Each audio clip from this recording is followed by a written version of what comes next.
Bon, pour cette session, euh, les organisateurs ont intitulé la session Vivre ou survivre avec après la mine. En fait, c'est un petit clin d'œil à notre travail qui a consisté justement à essayer de voir ce qui se passe après la mine ou pendant la mine, comment vivent les mineurs ou les anciens mineurs, quel type d'urbanité ressortent, quel type au niveau socio-économique, est-ce qu'il y a pas une économie particulière qui se dégage, urbaine notamment, et également en termes d'intermédiation, on a essayé de voir est-ce qu'il n'y a pas des changements dans l'intermédiation, justement, une fois que la mine s'arrête, on sait un peu ce qui a été fait dans cet ouvrage collectif et dont on parlera peut-être demain un peu. Voilà. Très rapidement, donc, par rapport aux intervenants de la session, on aura donc Tariq Harroud, qui nous vient de l'Institut d'aménagement et d'urbanisme de Rabat, qui traitera de l'urbanisme minier à l'urbanisme durable. Quel changement pour les villes minières au Maroc, l'exemple du bassin de phosphate. Ensuite, Judith Audin, du village de la mine à la cité minière, ethnographie des politiques du logement minier à Datong, en Chine. Et enfin, Mathieu Bollet, de l'Université de Berne, qui va traiter des mineurs de cobalt au Congo, en fait, et surtout sur les reconfigurations travail-capital, je pense.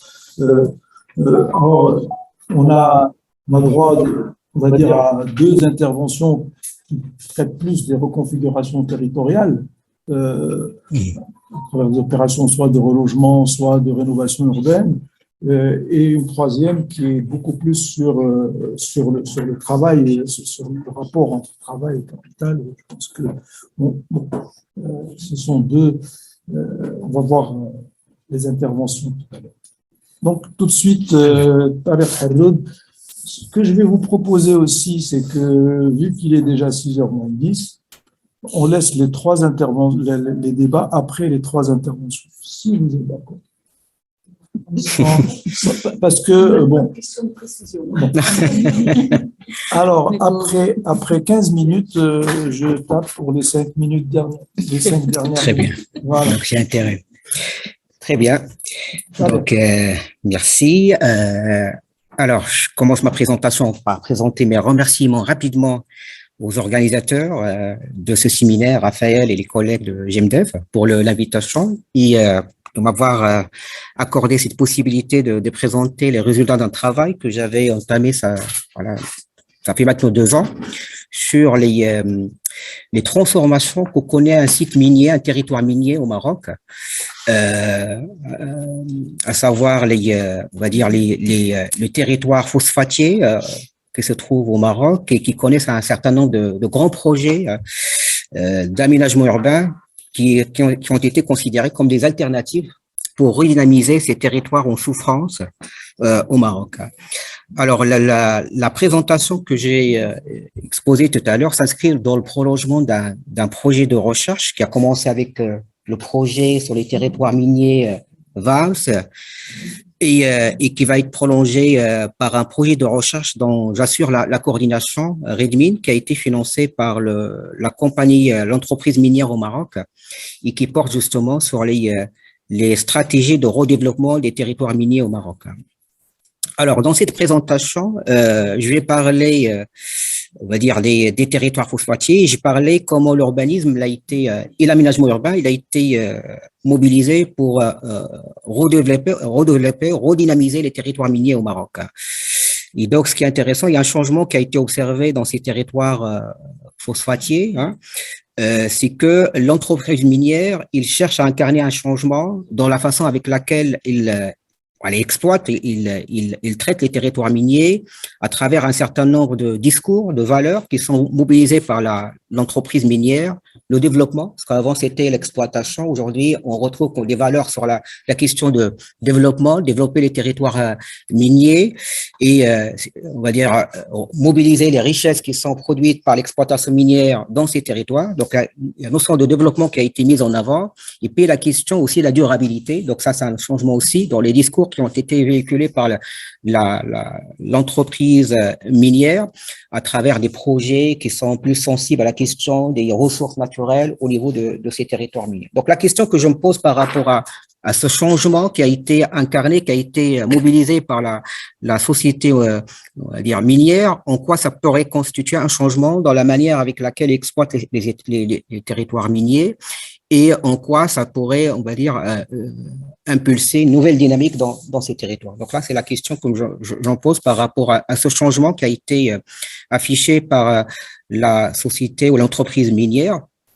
Alors, je précise, c'est un travail qui est en cours et qui mérite d'être approfondi. Donc, ce que je présente maintenant, ce sont les premiers résultats d'une recherche qui a été menée ça fait maintenant 2 ans, et que je compte approfondir davantage dans le cadre d'un projet en cours qui a été justement financé par l'entreprise minière. Alors, avant de commencer par présenter les principaux résultats de ce travail, quelques éléments de cadrage rapidement. Donc, je commence par présenter donc un premier constat qui concerne, on va dire, un regain d'intérêt qui a été observé pour les territoires miniers au Maroc. Ces territoires, on va dire jusqu'à, on va dire quelques années, ils étaient dans l'ombre. Il y avait peu de travaux, on va dire, sur le plan scientifique. Il y a peu, on va dire, d'un suivi médiatique sur ces territoires. Mais depuis quelques années, on observe qu'en quoi il y a des projecteurs qui sont, on va dire, braqués sur le territoire, sur le plan médiatique. Il y a plein d'articles, de travaux, on va dire, d'interviews, et surtout les réseaux sociaux sur les territoires miniers. Sur le plan scientifique, voilà, il y a quelques travaux qui ont émergé et qui se sont développés sur les territoires miniers au Maroc, et puis sur le plan politique, aussi un intérêt. Et donc, ça s'explique par un certain nombre d'éléments, par les événements qu'a connus le Jarada. Il y avait des mobilisations, on va dire, des mineurs dans ce territoire. Et puis, il y a un autre élément qui explique cet intérêt, ce regain d'intérêt dans les territoires miniers au Maroc. Il y a les grands projets qui ont été impulsés par l'entreprise minière dans les territoires phosphatiers, des projets qui sont de grande envergure et qui ont attiré l'attention, que ce soit par les chercheurs que par les médias. Et donc, je m'intéresse à ce type à cet intérêt qui a concerné ces territoires miniers. Alors, là, il faut dire qu'en quoi, au Maroc, à l'instar d'un certain nombre de territoires miniers à l'échelle internationale, on a observé depuis quelques années des déclins qui a concerné ces territoires. Déclin principalement démographique. Alors, économique, oui, sur le plan social, avec la question de chômage, la question de pauvreté, d'accord. Mais il faut dire que, à l'exception du cas de Jarada, dans laquelle il y avait un arrêt total, on va dire, de l'extraction, on va dire, du charbon, dans les territoires phosphatiers, au Maroc, il y a encore de la production, d'accord. Mais ce qui a changé, c'est la manière avec laquelle on fait l'extraction, avec la mécanisation, et donc on recrute pas la main d'œuvre locale, donc on cherche une main d'œuvre qualifiée, et donc ça a été observé comme une sorte de déclin par la population locale, parce que finalement on recrute principalement une main d'œuvre qui est originaire, on va dire, d'autres territoires du Maroc. Pour mettre ta vidéo, il faut que les gens te voient. Ah, d'accord. Voilà, c'est bon. Très bien. Alors, ces dynamiques de déclin démographique et économique qu'on observe dans le contexte marocain, il pose des questions sur 2 éléments. Sur le plan… Alors, je ne sais pas pourquoi ça ne marche pas. Voilà. Pardon. Sur le plan social, donc ce qui a été observé, et ça a été dit tout à l'heure par le professeur Araqi, c'est que il y a la question qui se pose sur les stratégies de survie, les stratégies de réadaptation par rapport à un changement qu'a observé l'exploitation minière. et donc comment les gens arrivent à s'adapter par rapport à cette situation, et donc toutes les stratégies de solidarité, de résilience dans ces territoires, de résistance. On a observé au Maroc, face à ce déclin qui a été observé notamment dans les sites charbonniers, il y avait des mobilisations sociales, des soulèvements sociaux assez importants. Et donc là, je fais un renvoi par rapport à l'ouvrage qui a été publié justement sur les pratiques sociales, les pratiques de résistance qu'on a pu observer dans un certain nombre de sites territoires miniers dans le contexte marocain. Et puis un deuxième élément qu'on pourrait interroger à la suite de ce déclin observé dans le contexte marocain, c'est la question comment ces territoires pourraient être redynamisés, parce qu'il y a un déclin économique. Et donc, ça interroge les stratégies d'intervention par les pouvoirs publics. Et à ce niveau-là, on peut observer dans le contexte marocain deux façons principales donc de redynamiser les territoires miniers. Il y a les stratégies de reconversion, de mise à niveau, ce sont les stratégies les plus dominantes qui touchent une grande partie des territoires miniers. L'idée, c'est on va dire, d'apporter un certain nombre de projets qui permettent d'avoir de nouvelles images, mais c'est d'embellissement, c'est de l'éclairage public, donc, c'est juste pour donner une image, on va dire, assez positive sur ces territoires. Et puis, un deuxième type d'intervention plus important, qui est nouveau, qui est récent, c'est les stratégies entrepreneuriales, donc des stratégies de développement assez importants à travers des grands projets d'aménagement urbain, des projets qui sont plus connectés à l'international. Et donc, c'est ça ce qui est récent. Donc, depuis les années fin 90, les années 2000, les stratégies qui étaient dominantes, c'était des stratégies d'embellissement, de mise à niveau, des stratégies un peu classiques. Mais depuis fin des années 2000, on assiste à l'émergence de nouveaux projets de grande envergure, à savoir le fait de proposer des projets d'aménagement urbain et des projets qui font partie de ce qu'on appelle l'éco-urbanisme et qui ont été présentés comme des projets innovants qui vont apporter un nouveau souffle dans ces territoires miniers. Donc, la question que je me pose, donc, dans quelle mesure ces stratégies d'urbanisme entrepreneurial permettent justement on va dire, de changer, d'apporter un changement dans ces territoires. Alors, donc là, je voulais insister sur un paradoxe qui concerne les territoires phosphatiers au Maroc, et ça concerne une bonne partie des territoires miniers à l'échelle internationale, c'est que ces territoires qui restent des territoires on va dire, de production, de richesse. Vous savez que le Maroc, c'est parmi les premiers, on va dire, producteurs, on va dire, et exportateurs de phosphate à l'échelle internationale.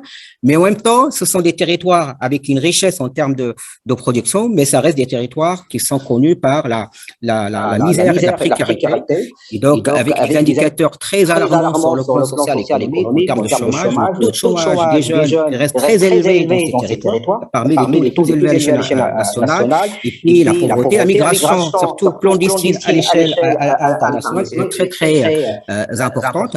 Et donc ça laisse poser des questions et surtout, ça explique les soulèvements qu'a connu, on va dire, ces territoires, le cas de Jalada, mais aussi le cas des territoires phosphatiers. Il y avait des mouvements, des protestations qui ont été, on va dire, impulsés par les jeunes, notamment en 2011, dans le cadre de ce qu'on appelle le printemps qu'a connu le Maroc, à l'instar des pays arabes. Et puis, ce qui est intéressant, c'est que en parallèle, on va dire, en face par rapport à ces indicateurs socio-économiques qui sont alarmants, depuis les années 2000, la société minière, l'entreprise minière enregistre des performances, des chiffres d'affaires qui sont assez élevés. Il y a on va dire, une croissance incroyable en termes de chiffres d'affaires.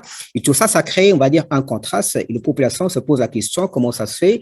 Il y a plus de richesses, mais cette richesse-là, on n'arrive pas à avoir, on va dire, les bénéfices. Et donc, ça crée des frustrations au point que ça crée parfois des soulèvements, des mobilisations sociales. Et donc, voilà. Donc, il y avait des mobilisations dans les territoires phosphatiers. Et donc, ce qui est intéressant, surtout les jeunes, par rapport à la question de chômage, on parle de droit au phosphate, d'accord? Et le fait qu'on ces richesses-là doivent être exploitées principalement dans ces territoires. Parce qu'avant, ces richesses étaient exploitées ailleurs et surtout récemment en Afrique subsaharienne. Parce que l'entreprise minière, elle cherche, je parle de l'OCP, le groupe office chérifien des phosphates, celui qui exploite les phosphates au Maroc, elle commence à se positionner à l'échelle internationale depuis fin des années 2000, surtout en allant vers l'Afrique subsaharienne. Et donc, ça constitue pour les populations on va dire, un changement radical par rapport à cette entreprise. Il veut que ces richesses-là soient exploitées au niveau local.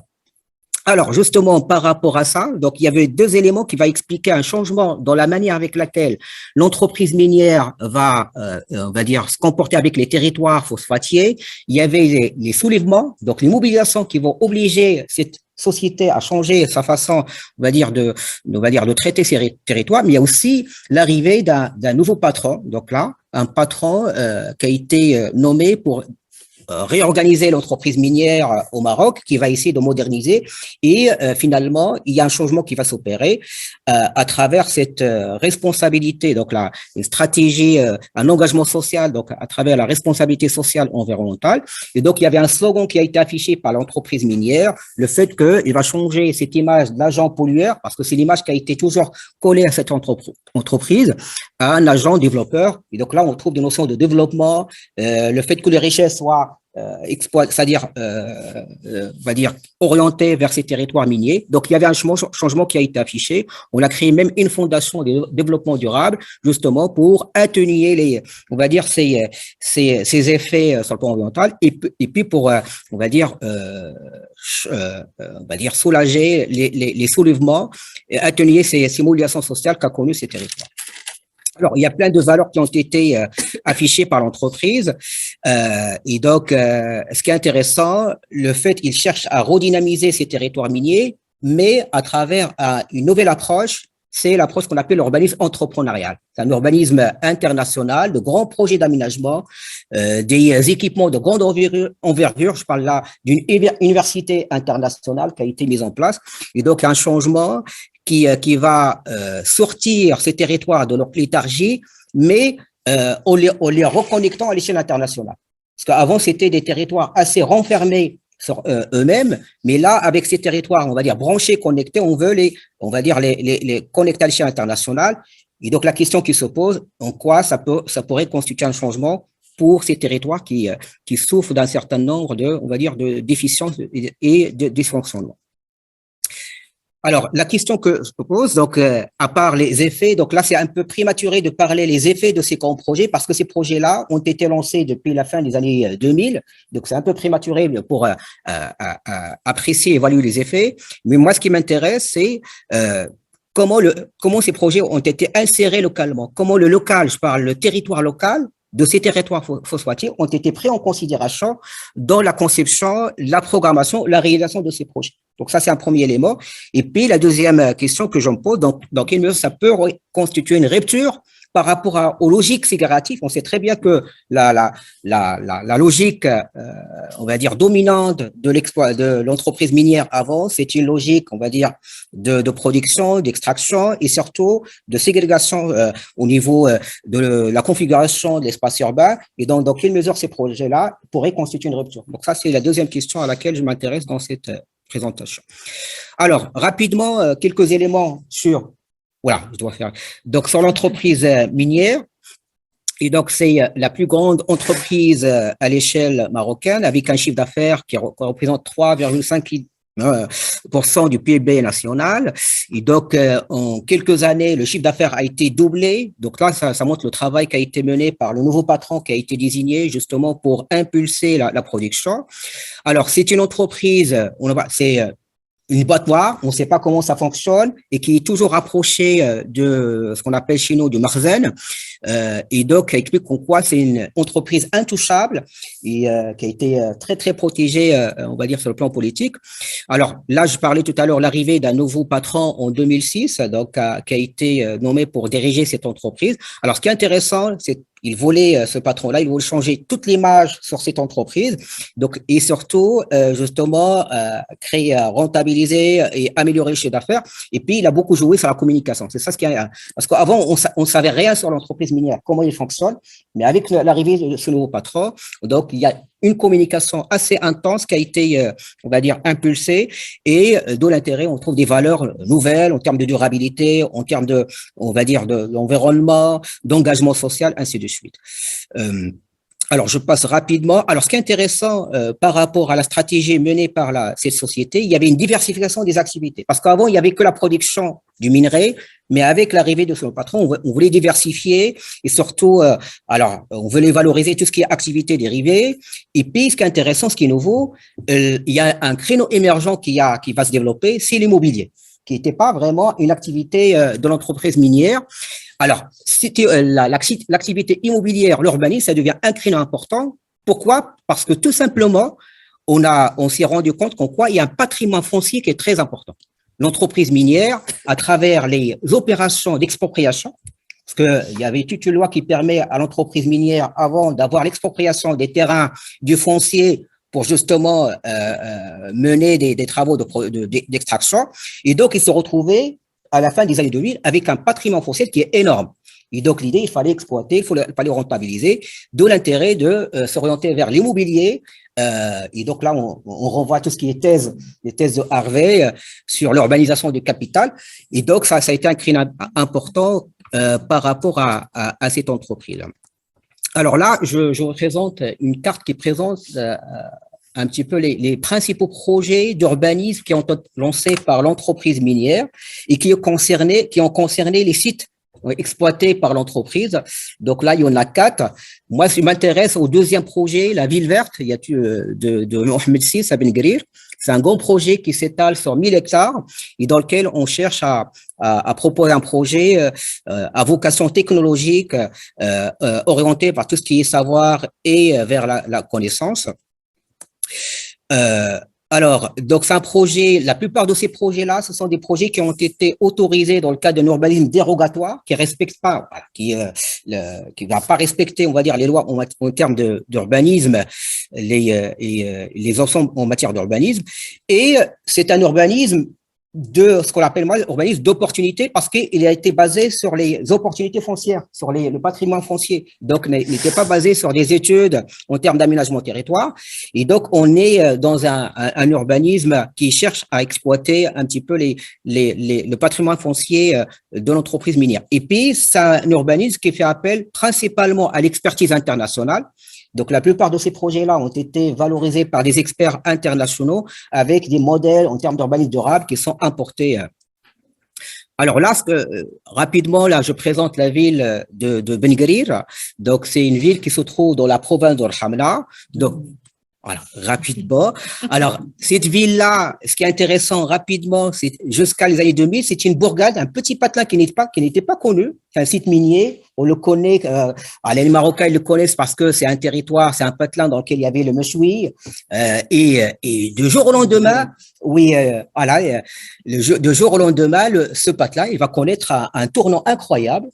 Grâce au lancement d'un grand projet d'aménagement, on va dire urbain, et donc tout le monde parle de ce patelin-là. Et ça, l'explication, c'est dû au fait qu'en quoi il y avait un conseiller de roi. C'est lui qui a fait à ce que finalement ce projet-là, qui a été réfléchi, pensé par l'entreprise minière, soit localisé au niveau de la ville de Ben Guerir.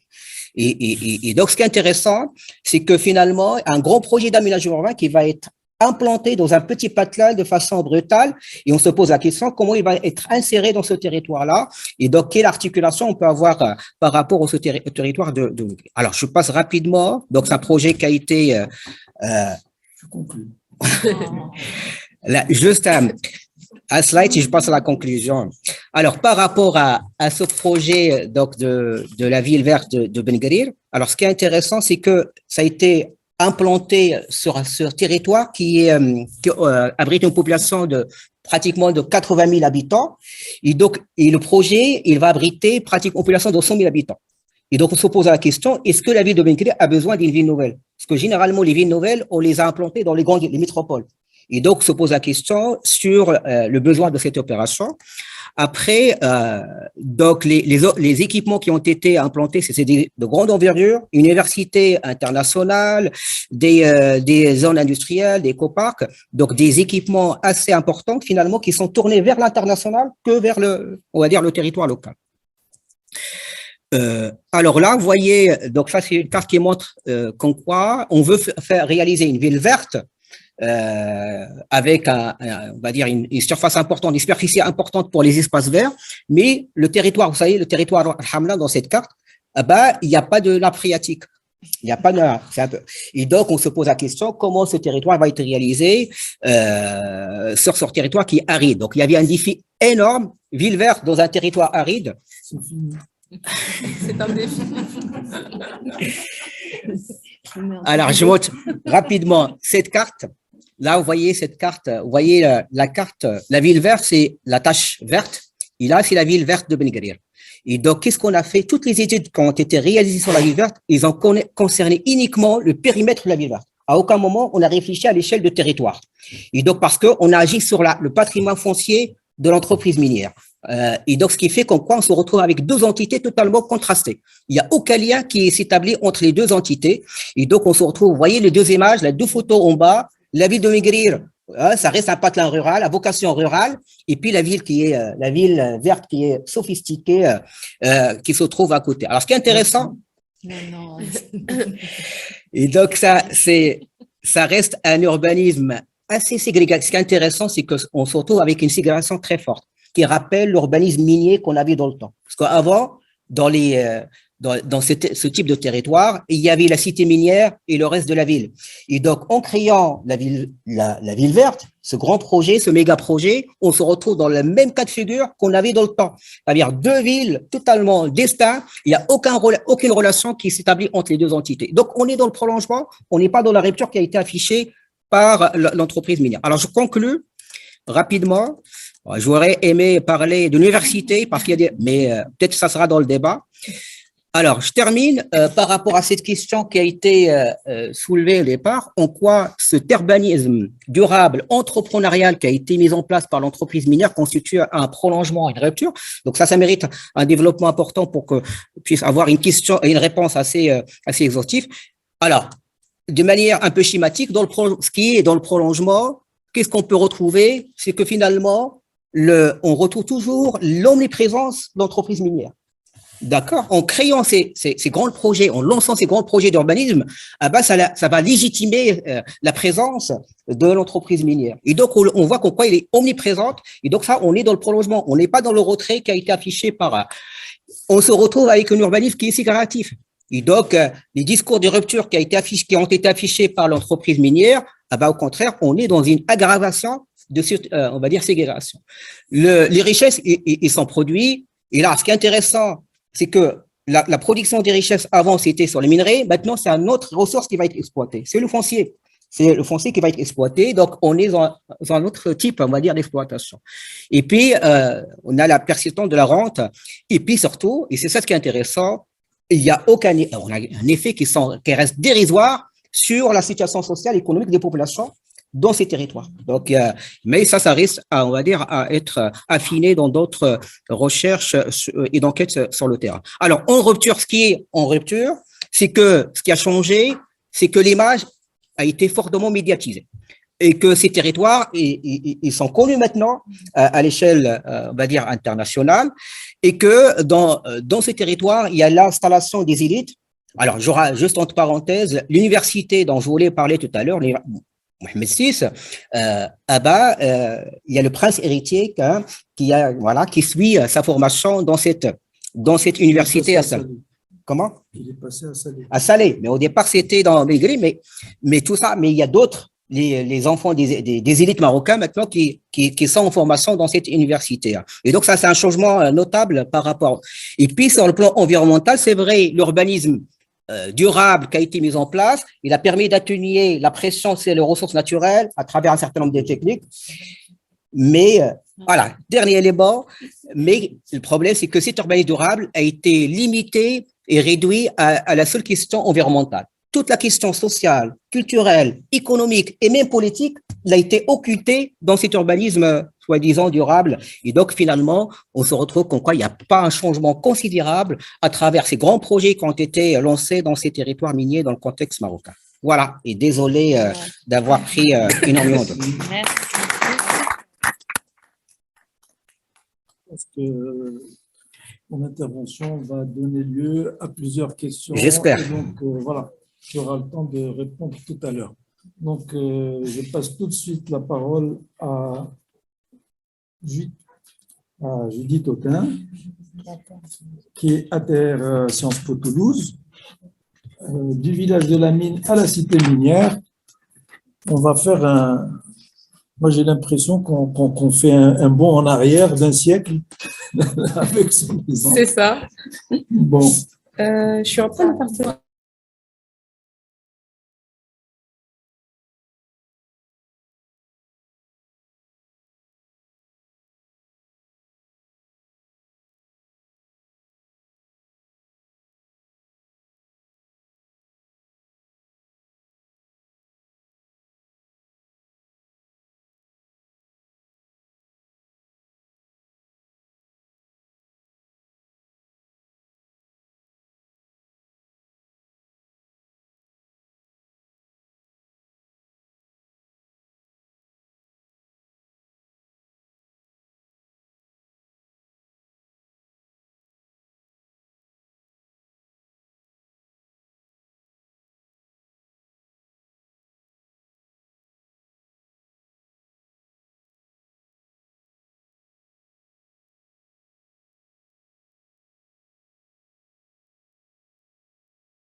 Pardon, surtout le XXe siècle, pour en fait démolir et recréer une ville à l'image de la Chine des Qing et des Ming, avec une muraille, etc. Et puis de l'autre côté, le district minier. Et dans le documentaire sur la transformation en fait de Datong, de son centre-ville, je me suis rendu compte du fait qu'on voyait jamais les mines en fait. Et je me disais, mais la capitale du charbon, c'est bizarre que le documentaire ne filme pas une fois les espaces miniers. Du coup, je suis allée sur place pour essayer de comprendre comment, en fait, cette recomposition urbaine et ce redéveloppement urbain pouvaient aussi faire travailler d'autres territoires et du coup d'essayer de les mettre en perspective croisée dans le cadre de ma recherche. Du coup, là, je vous montre juste pour que vous compreniez le contexte. Donc, les grottes de Yungan, ça, c'est la vue qu'on a depuis une mine. En fait, les mines de charbon, elles sont vraiment présentes même au niveau de la population des touristes qui peuvent, prendre un bus et se rendre compte qu'il y a si on lit le chinois, qu'il y a des mines tout autour de ces zones touristiques, quoi. Et donc, pour retracer très rapidement, parce que j'ai très peu de temps, l'histoire de la politique d'extraction de charbon depuis les réformes économiques. Donc, on est passé d'une économie planifiée à une économie de marché en Chine. Ça a voulu dire une première phase de dérégulation avec une invitation donc au secteur privé de rentrer sur le marché de l'extraction minière. Et du coup, dans les années 80 jusqu'à surtout les années 2000, il y a eu une profusion en fait d'acteurs. C'est pas de la mine artisanale, mais des acteurs privés, des mines, on va dire illégales ou très locales, mises en place un peu de manière illicite et qui respectaient très peu les cadres et les normes de sécurité. À côté, vous aviez toujours un gros secteur public de mines d'État, mais en fait, le secteur privé a monté en puissance dans les années 80 et surtout les débuts des années 2000, au point qu'on parlait pas de baron noir, mais on parlait de patron du charbon en Chine, et notamment dans le Shanxi, dans la province que j'étudie dans le cas de Datong. En fait, le boom du charbon, en fait, a aussi signifié le besoin petit à petit de reprendre le contrôle, en fait, sur les mines privées et les mines illégales pour remettre un peu aux normes, du coup, ce secteur-là. Ça a mis beaucoup de temps avant de se réaliser. Il y a eu beaucoup de mesures. En fait, dès les années 80, il y avait eu un appel à quand même à encadrer le secteur, etc. Mais c'était très difficile à contrôler pour l'État central et pour la province du Shanxi. Et donc, en fait, c'est seulement à partir du milieu vers la fin des années 2000 même, 2008 en gros, que par exemple au niveau de Datong, en fait, les entreprises d'État ont repris le contrôle. En fait, il y a eu un mouvement d'étatisation du secteur où en fait les mines ont été désormais du coup uniquement gérées par des acteurs publics, où il y a eu une grande politique de fermeture des mines privées illégales, peu rentables, qui étaient du coup pas adaptées aux nouvelles normes de sécurité et de développement de la future géographie minière. Et en fait, dans les années 2010, il y a eu carrément un mouvement de restructuration de tout le secteur, de toute la géographie du charbon, qui a valorisé donc les grandes entreprises donc provinciales sur des hubs de production de charbon en éliminant toute une série de provinces même qui étaient plus du tout dans l'axe de développement du charbon. Et Datong, en fait, elle a fait partie de ce nouveau pôle de développement avec une grande entreprise, une grande entreprise d'État, Tongmei, que j'étudie, qui a repris en main tout le champ de la production minière sur place. Voilà, donc pour aller vite, hein, mais je peux développer un peu plus. Du coup, cette entreprise d'État, elle existait dans les années 50 et selon le système maoïste le modèle de l'unité de travail, donc c'était une entreprise assez paternaliste dès le départ qui fournissait idéalement de l'aide sociale, une couverture médicale aux ouvriers, etc., qui était réputée moins dangereuse si on travaille dans une mine d'État que si on travaillait dans une mine privée. Bon, et enfin toute une série d'avantages, mais aussi des forts contrôles sur les ouvriers. Du coup, je vois comment aussi il y a tout un registre en fait de la prise en charge des ouvriers, que la puissance de l'entreprise est toujours mise en parallèle avec le bonheur des ouvriers, etc. dans l'espace urbain, c'est toujours très présent aujourd'hui. Et en fait, au lieu de décliner, comme ça a été beaucoup le cas d'analyses qui ont porté sur le monde industriel chinois des années 90, en fait, le secteur du charbon, il a plutôt mis en valeur en fait les entreprises d'État qui se sont décuplées en fait dans leur puissance, puisque le boom du charbon des années 2000 en fait leur a profité et en fait a profité aux ouvriers qui étaient membres, qui du coup bénéficiaient aussi d'une hausse des salaires suite à l'augmentation des prix du charbon et au boom minier. Et donc en fait là-dessus être membre en fait être ouvrier pour l'entreprise, c'était être un membre à part entière de cette économie-là, et on avait du coup un impact positif sur son avenir, quoi. Du coup, pour vous montrer la puissance physique de l'entreprise spatialement, voilà le siège social de Tongmei, c'est situé donc pas dans le centre-ville de Datong, mais c'est situé dans ce que j'appelle un centre minier, parce que il y a vraiment toute une géographie en fait où cette entreprise-là est centrale. Il y a vraiment une télé communautaire. Il y a tout un pôle en fait qui semble vraiment gérer la ville, et cet espace urbain-là est produit et construit par cette entreprise, en fait. Et donc, on voit un peu sa puissance. Ça devient une méga entreprise, quoi. Et donc, ma recherche a vraiment consisté en des entretiens assez informels avec des habitants. J'ai pas eu accès aux responsables de l'entreprise.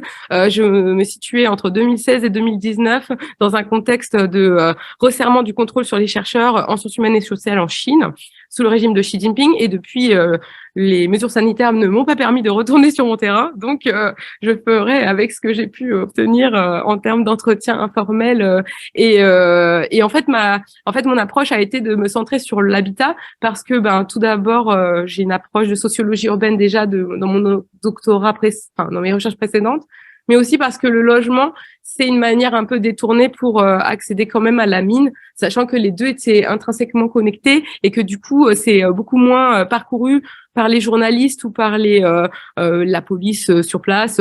Fait moins attention quand on est dans l'espace d'habitat, on peut parler aux familles et c'est plus libre en fait pour moi. Donc, tout d'abord, pour comprendre en fait comment, par le logement, on peut comprendre aussi le rôle de l'entreprise d'État et sa relation avec les ouvriers. En fait, là, je regardais comment les villages miniers qui se situaient, par exemple là, dans le cadre vraiment de la proximité physique du lieu de production et du lieu de vie, comment en fait l'entreprise a dans la restructuration du secteur, elle a aussi pris en charge la construction de logements ouvriers plus récemment et les effets que ça peut avoir sur le groupe social des ouvriers.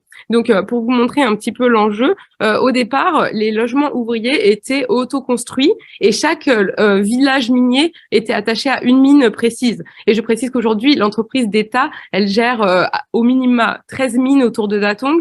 Donc, en fait, elle a décidé de prendre en charge le problème du logement de chaque mine et d'uniformiser l'habitat des mineurs pour les reloger dans un quartier unique. Et donc, en fait, dans l'ancien modèle de logement minier, les logements étaient autoconstruits par les mineurs eux-mêmes, donc souvent faits de briques et de pierres et de sable, du territoire très localement,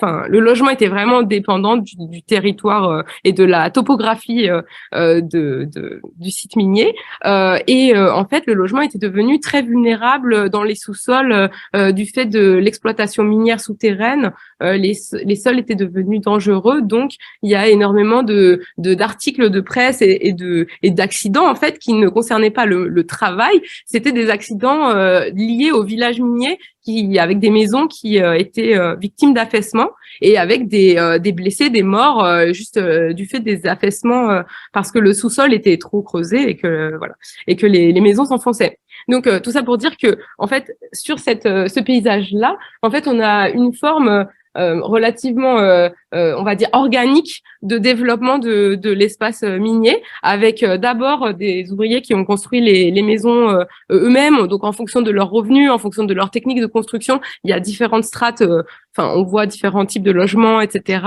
Et aussi le logement est vraiment lié aussi aux techniques vernaculaires de construction sur ce territoire-là. C'est d'ailleurs au patrimoine mondial immatériel de l'UNESCO, cette technique de construction de logements j'ai oublié le mot en français, mais sorte de troglodyte, de logements qui sont un cave house, voilà.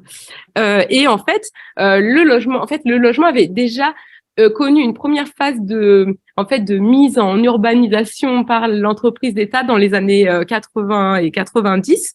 Et donc, une partie des ouvriers étaient déjà mieux lotis que les ouvriers qui étaient dans les maisons de village. Le problème, c'est que lors de la phase des déplacement des populations vers le nouveau quartier, en fait, ces ouvriers-là n'ont pas été considérés comme au risque en logement, insalubre ou en logement dangereux, n'ont pas été qualifiés de logement dangereux. Donc déjà, ils n'ont pas été dans la première vague prioritaire de déplacement. Vous savez qu'on a un espace minier qui est dépeuplé et qui est aussi, en fait, les personnes qui étaient à l'époque considérées comme plutôt des moyens, des mieux favorisés, en fait, se retrouvent aujourd'hui totalement déconnectés, en fait, se retrouvent les derniers à partir. Donc ça, c'est une première chose.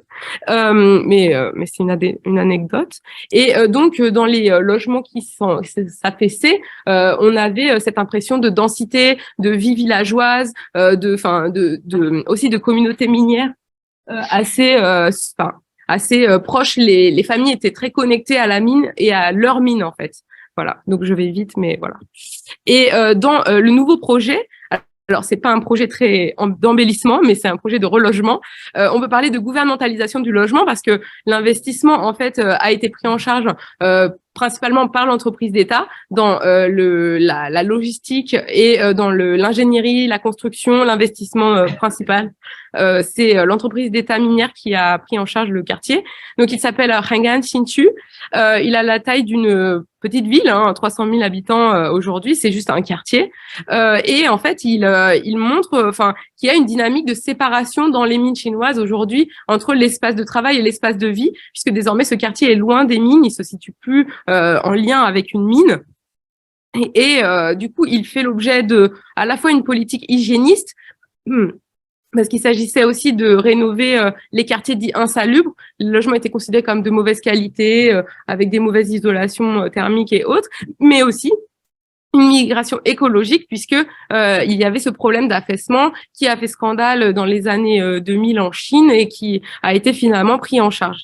Donc c'est peut-être un urbanisme patronal tardif quand on pense qu'en Europe, dès le départ, en fait, les compagnies minières ont regardé comment fixer la main-d'œuvre ouvrière, en tout cas au niveau des mineurs de fond. À Datong, c'est vrai que les personnes les moins, on va dire, favorisées ou en tout cas qui avaient une position sociale plutôt basse dans la hiérarchie de la mine, en fait, se sont retrouvées les dernières à avoir une fourniture de logement, quoi. On n'a pas proposé ça avant 2005. Voilà. Et la mine, plusieurs mines datent des années 30. Quand on imagine qu'elles ont parfois presque 100 ans d'histoire. Et donc là, c'est pour vous montrer le style de. On passe donc d'un système en fait très imbriqué dans le paysage local, etc., à une urbanisation très standardisée. Donc ça, c'est le nouveau quartier. J'ai repéré il y a 1000 unités de logements. Qui sont quasiment toutes identiques, très standardisées et qui sont sur un modèle de résidence dupliquée quoi pour une population massive. Ouais, j'avance. Oui. Il n'y a pas de nom à chaque quartier en fait. C'est vraiment des lettres. Les gens disent je suis dans le quartier A, B, C, D, etc. Donc on a l'impression que c'est un peu du fonctionnalisme en fait, que c'est une cité minière très fonctionnelle. Et puis au départ donc l'espace urbain était entièrement géré, entretenu, financé par l'entreprise d'État. Donc on peut penser à vraiment une montée en puissance de ce gouvernement urbain par l'entreprise minière, avec elle assurait la maintenance et l'entretien des logements. Elle avait une entreprise de maintenance locale qui était composée de d'anciens mineurs, un système de navettes de bus communautaires qui emmène les ouvriers vers chaque mine, du coup, puisque tout le monde est réuni dans un quartier commun, et puis des systèmes d'hôpitaux, d'écoles, etc. Donc dans le quartier, ce qui est intéressant, mais j'ai pas le temps de développer, mais c'est aussi de travailler sur les ressources elles-mêmes, parce qu'on voit que en fait les quartiers ont désormais des plaques solaires et en fait chauffent, alors qu'avant tout le monde parlait du charbon comme unique source pour se chauffer, faire la cuisine et autres. En fait, les familles ont redécouvert un espace à soi avec une sorte de modernité dans l'usage quotidien des appartements. Ils sont plus propres, plus pratiques, plus grands. Tout le monde me dit c'est un sentiment d'urbanité. En fait, on a été urbanisé et ça, en Chine, c'est vraiment vu de manière positive. On était vraiment sur des villages qui étaient pourtant liés à la ville de Datong, mais qui étaient considérés comme pas urbains. Et du coup, là, en fait, on voit émerger tout ce sentiment de petit prestige, d'accession à la consommation, de familles qui se recomposent aussi avec les femmes qui se mettent au travail alors qu'elles étaient au foyer dans les villages miniers. Attendez, je finis. Du coup, ma question, c'est aussi de savoir si, en fait, ça n'a pas aussi eu dans cette espèce d'accès d'un côté au confort, mais aussi de l'autre côté à l'anonymat urbain, dans cette dynamique d'urbanisation, s'il n'y a pas aussi une démobilisation possible, dans le sens où chaque mine avait sa culture et avait son unité territoriale et son rapport de force aussi avec la gestion minière spécifiquement locale. Et aujourd'hui, en fait, du coup, plusieurs mineurs de chaque mine, en fait, ont été relogés dans un même bâtiment. On n'est pas forcément de la mine numéro 1 ou de la mine numéro 3. Enfin, dans un même bâtiment, il peut y avoir différentes familles parce qu'elles ont toutes été relogées de manière un peu dispersée. Et du coup, ça peut aussi avoir des conséquences en matière de mobilisation ou de démobilisation. Ensuite, ce que je voulais conclure, c'est qu'il y a du coup un problème aussi de regarder cette prise en charge par l'entreprise d'État. On a l'impression, on pourrait interpréter ça comme une montée en puissance des néo-Danway, comme ça a été travaillé par d'autres chercheurs sur les grandes entreprises d'État dans une ville pétrolifère, par exemple. Mais en même temps, on voit qu'il y a eu toujours un rôle un peu un rôle un peu indéterminé de l'entreprise d'État, sachant que les espaces ont été, notamment les parties communes, étaient un peu moins bien prises en charge que une vraie entreprise professionnelle de gestion, et qu'il y avait aussi une définition floue de la propriété du logement avec des personnes les mineurs ont été invités à acheter une petite, on va dire à un prix sous le prix du marché, inférieur au prix du marché, mais ils sont propriétaires, mais ils me disent qu'ils ne sont pas vraiment propriétaires parce que ça fait partie d'un système interne, et donc pour revendre, il faut revendre à l'entreprise d'État. C'est pas vraiment de la propriété complète. Donc là-dessus, mais en même temps, c'est pas vrai parce que j'ai vu aussi des agences immobilières qui ont l'air de les vendre. Donc je pense, ouais, voilà, enfin, c'est ambigu.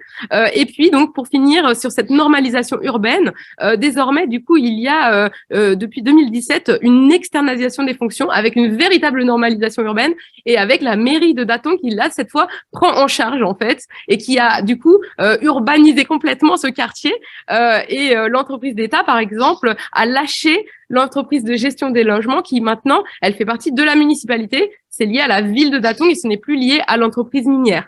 Donc en fait, on voit petit à petit qu'il y a une sorte de complète normalisation urbaine avec notamment un système de formalisation de toute une série d'activités informelles. J'ai pas le temps de développer, mais les microbus par exemple, c'était quelque chose de très visible dans mon terrain parce que c'est un quartier quand même excentré vis-à-vis de tous les centres urbains, que ce soit le centre-ville ou le centre du district minier. Et en fait, c'est un quartier un petit peu une cité dortoir qui est un peu loin de tout. Et en fait, les microbus étaient un moyen pour des petits entrepreneurs d'amener pour un tarif pas très cher les habitants vers différents lieux, vers différents centres urbains et de les ramener chez eux, quoi. Et en fait, les bus publics étaient considérés comme moins pratiques parce qu'il y en avait très peu, qu'ils étaient tout le temps bondés, etc. Donc, il y avait tout ce système de microbus qui aujourd'hui est en fait interdit par la municipalité parce qu'elle veut formaliser, elle veut vraiment mettre en place des services publics complètement officielle, quoi. Et du coup, elle va aussi, alors dans l'autre sens, la place centrale de ce quartier qui était toujours pas développée, elle est en fait aujourd'hui, finalement, elle est construite. Je vous montre juste pour finir voilà, dans la vue là, j'ai pas fait encore ma carte, mais vous voyez qu'il y a un grand trou d'aménagement au cœur de ce quartier et que ce quartier est quand même très excentré. Il n'est pas lié à des zones urbaines et il est toujours entouré de champs agricoles ou d'anciens entrepôts. C'est vraiment un quartier considéré par les autres habitants de Datong comme un quartier assez, en fait, comme le pire quartier de Datong et comme un quartier qui n'est pas constitué de vrais urbains. Et donc, pour finir, en fait, ma conclusion, c'est vraiment qu'on a donné le droit au logement aux mineurs, mais la question se pose de savoir s'ils ont vraiment le droit à la ville, sachant qu'ils ne sont pas vraiment considérés comme des urbains encore par les autres populations de Datong et que ce quartier n'a pas non plus une fonction autre que résidentielle pour l'instant. Et du coup, les gens disent, ce sont des gens des montagnes, pourquoi enquêter là-bas? Il y a rien à y faire, c'est dangereux, c'est du crime. Enfin, tu vas te faire, voilà. Et donc en fait, il est assez dévalorisé et la question de son intégration urbaine n'est pas encore tout à fait clarifiée. Voilà, merci, je m'arrête là. Merci.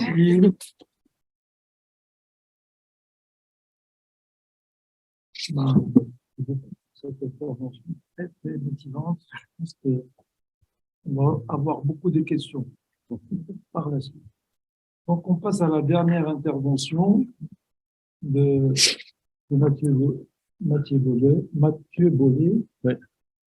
Bon, je vous laisse présenter parce que on a un titre qui est c'est les mineurs de cobalt au Congo. Et moi, j'ai rajouté les reconfigurations travail capital. Ouais. Vous verrez comment. Oui, oui, merci. Donc, le titre. Et comment? Ah oui, ok, très bien. Voilà, bah merci idem aux organisatrices. Je mentionne juste que c'est une recherche qui a été faite avec un collègue qui n'est pas là aujourd'hui, mais je le mentionne, donc c'est Philippe Calvao, avec qui on a travaillé. Moi, j'ai fait mon postdoc dans un projet qui s'intéressait, enfin qui posait la question de qu'est-ce qu'on voulait dire par transparence quand on parle de transparence dans le secteur minier, qui est une sorte de signifiant flottant, etc. Puis du coup, nous l'idée c'était plutôt pas de voir est-ce que la transparence fonctionne ou elle fonctionne pas, mais qu'est-ce qui se passe quand on mobilise ce type de terme. Et puis avec, on avait plusieurs cas d'études, si on veut, enfin par rapport à différents minerais, sur l'or, sur les diamants, et puis comment? Ah oui, pardon, ouais, j'ai cru que c'était bon. Désolé. Ouais.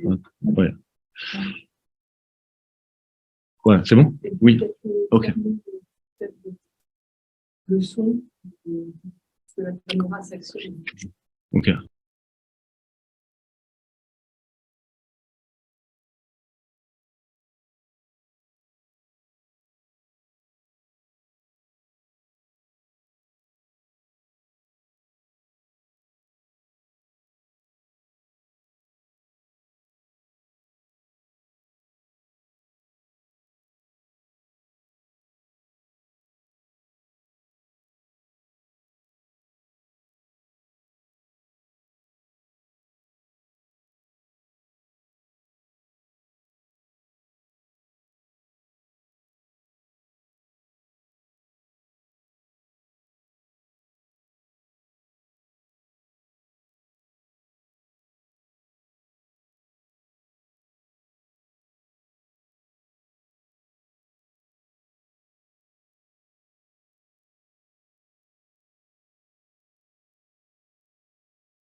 Tiens, voilà, c'est fait.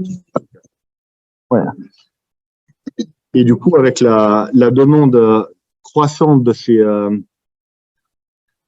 minerais, le prix de certains, comme le cobalt, a massivement augmenté, de l'ordre d'une multiplication par 6 en 10 ans. Donc, c'est quand même assez énorme.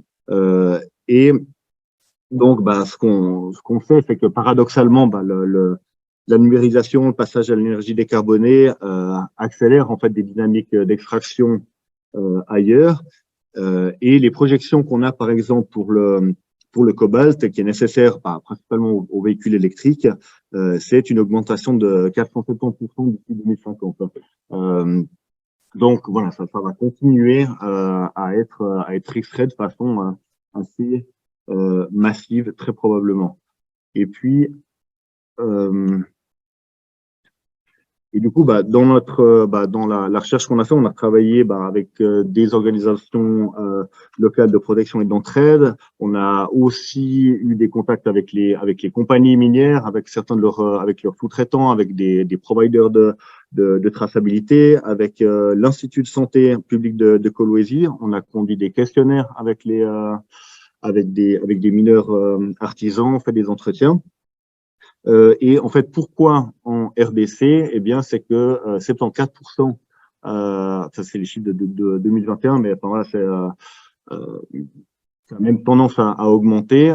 La grande majorité du cobalt est extrait en République démocratique du Congo. Et plus particulièrement en fait dans les anciennes provinces du Katanga, au sud-est du pays, dont la région de Kolwezi, qui dans ta présentation il y avait la capitale du charbon. Ben là c'est la capitale, le Tunon c'est la capitale du cobalt, voilà. Donc on peut voir là-bas, c'est que en fait là c'est un extrait du cadastre minier. Bon, on voit pas très bien la ville au centre, mais l'entier du périmètre est couvert par des permis qui pour le coup sont pas uniquement des permis d'exploration, mais vraiment la grande majorité des permis déjà d'exploitation sont pas forcément tous actifs. Et puis donc c'est vraiment il y a une dans cette on a ça couvre l'entier de la ville de Kolwezi et son périmètre sur 100 km, ce qui montre aussi le caractère vraiment total de l'industrie minière dans cette région. Et à titre d'exemple, ce qu'on voit en dessous, ça c'est Kolwezi, c'est le quartier de Kasulo, où des résidents ont commencé à découvrir du cobalt dans leur cours en 2016, et quelques années plus tard, c'était une mine à ciel ouvert au centre de la ville. Et encore peut-être une chose à noter, c'est que toute cette production importante de cobalt en République démocratique du Congo, elle est issue quand même pour les 3/4 de mines industrielles. On a un peu le même ratio, par exemple, que pour l'or, et puis 1/4 par de l'artisanat minier, avec un petit peu les mêmes dynamiques, besoin de beaucoup de main-d'œuvre dans l'artisanat minier, par contre, très peu pour les mines industrielles. Et du coup, ces mines artisanales, actuellement, elles emploient environ 150 000 personnes dans la région, donc les mines artisanales, ce qui correspond quasiment à la population de Kolwezi. En fait, il n'y a pas tellement d'autres activités, à part le commerce qui va être lié à l'activité minière, mais c'est vraiment la principale activité de la région. Peut-être un petit retour historique avant de poursuivre, c'est que, comme on l'a vu aussi avec d'autres présentations aujourd'hui, l'activité minière, elle s'inscrit aussi dans une histoire locale, et puis en l'occurrence, elle est loin d'être nouvelle au Katanga, qui a été dédié très fortement à l'extraction du cuivre, en tout cas depuis plus de 100 ans, et puis c'était plutôt des modalités d'extraction de valeur qui sont transformées en fait du point de vue des besoins et de l'encadrement de la main-d'œuvre, des technologies utilisées et des institutions qui régulent la production. Et en fait, nous on a essayé de distinguer en fait 3 phases historiques. Moi, je m'arrêterai plutôt sur la 3e. Donc la première, c'est cette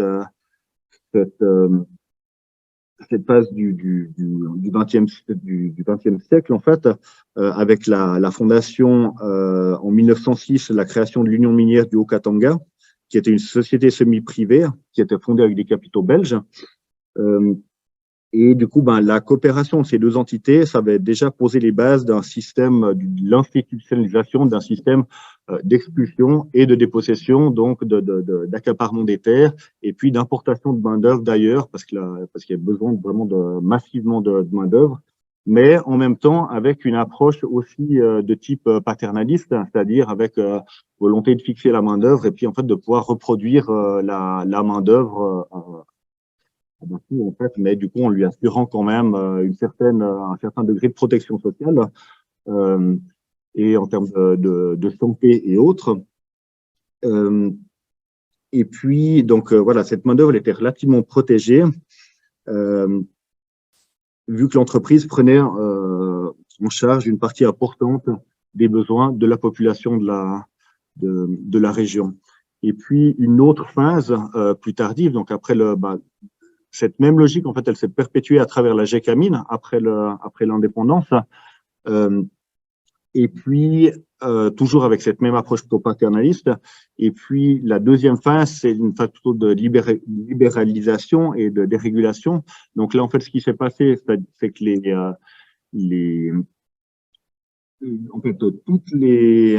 la GECAMINE a été démantelée, en grande partie vendue, ces infrastructures ont été vendues, et en fait, la GECAMINE, elle, s'est réduite progressivement à une agence d'allocation des concessions, donc sous forme de joint venture, et puis c'est encore le modèle qui fonctionne maintenant, et c'est ce que nous disait un ministre provincial. En gros, la GECAMINE met la terre, et puis les investisseurs étrangers y mettent l'argent. Et du coup, ça, c'est le modèle qui continue. Donc, l'entreprise d'État GECAMINE existe toujours. Par contre, elle a plus de main d'œuvre, elle a plus elle a plus de production à elle, si on veut.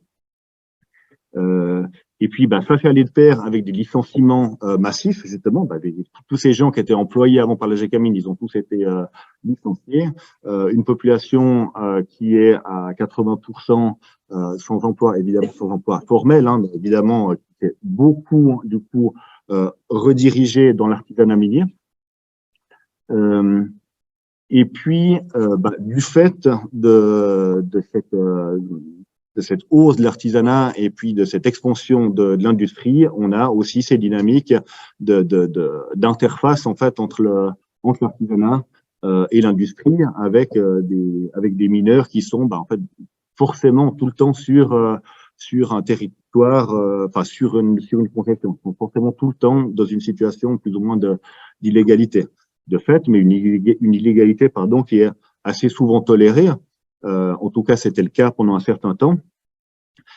Et comme on le voit, on a un petit peu les mêmes questions qu'on peut avoir pour l'or ou pour d'autres sources, c'est-à-dire qu'est-ce qui se passe à partir du moment où différents types de production intègrent la même chaîne d'approvisionnement, vu qu'on part du principe, si on suit les préceptes de l'OCDE, qu'il y a des risques qui sont supérieurs dans le secteur artisanal que dans le secteur industriel.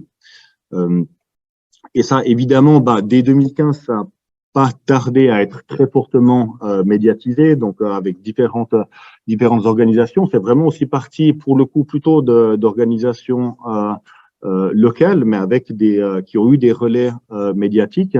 Et puis là, contrairement, de nouveau, pour faire la comparaison avec l'or, les effets de pression sont peut-être un peu moins forts. Là, il y a une réaction, pour le coup, qui a été assez rapide, puis c'est ça que je vais essayer maintenant de décrire avec ce système des mines dites responsables. Ça, je vous passe le guide de l'OCDE, mais c'est en gros, voilà, on connaît ce qu'il est du devoir de vigilance. Donc, toutes les mines responsables, elles se fondent principalement là-dessus, avec aussi cette logique complètement circulaire, où en fait, c'est l'entreprise qui fait une description de son fonctionnement, qui mandate la société d'audit qui va vérifier. Donc en fait, c'est vraiment un système fermé, très performatif, où en gros l'entreprise dit qu'elle fait bien et il y a assez peu de moyens en fait de contester. Voilà. Oui, justement, vu que il y a aussi une relation contractuelle entre l'auditeur et puis la société minière. Donc, en fait, il y a différents modèles, différents pilotes qui ont été créés. Là, nous, on s'est intéressé principalement à 4, Kilwezembe, Mutoshi Kasulo et puis Kamilombe. Et puis, en fait, à chaque fois, en fait, on a la concession qui appartient à une entité, à une privée, à part pour Casulo, qui est une zone ZEA, c'est une zone d'exploitation artisanale, donc c'est la seule qui est une zone reconnue par l'État comme une zone d'exploitation artisanale. Le reste, c'est des périmètres d'exploitation où l'activité est tolérée à partir du moment où elle est encadrée par l'entreprise. Elle varie aussi, en gros, l'idée, c'est qu'il y a toujours une coopérative, parce que légalement, en RDC, il faut qu'il y ait une coopérative. Donc, c'est aussi des coopératives qui ont été, on voit les dates de création, c'est des coopératives qui ont été créées pour le coup, qui ont été sponsorisées par les sociétés minières.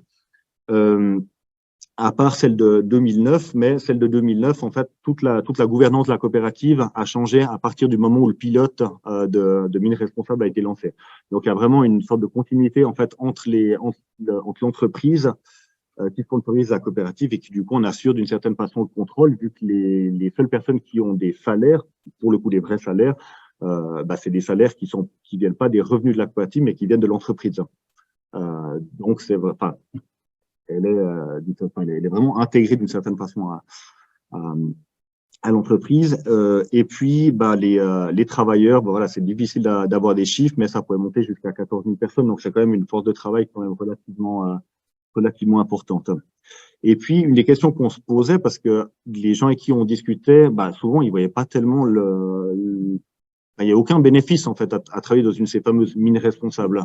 Et puis, du coup, quand on leur posait la question, mais pourquoi est-ce que vous travaillez là plutôt que là ou là, on est aussi retombé sur des dynamiques qu'on peut voir aussi ailleurs, où à partir du moment où ils sont dans une situation d'illégalité, la société peut toujours les chasser.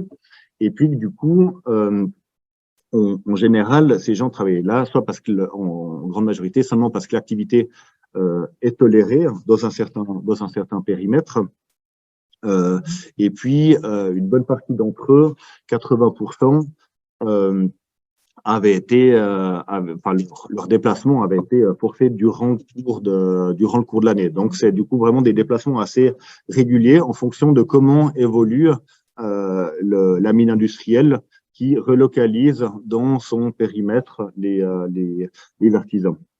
Du coup, avec tout un certain nombre de conflits qui vont avec.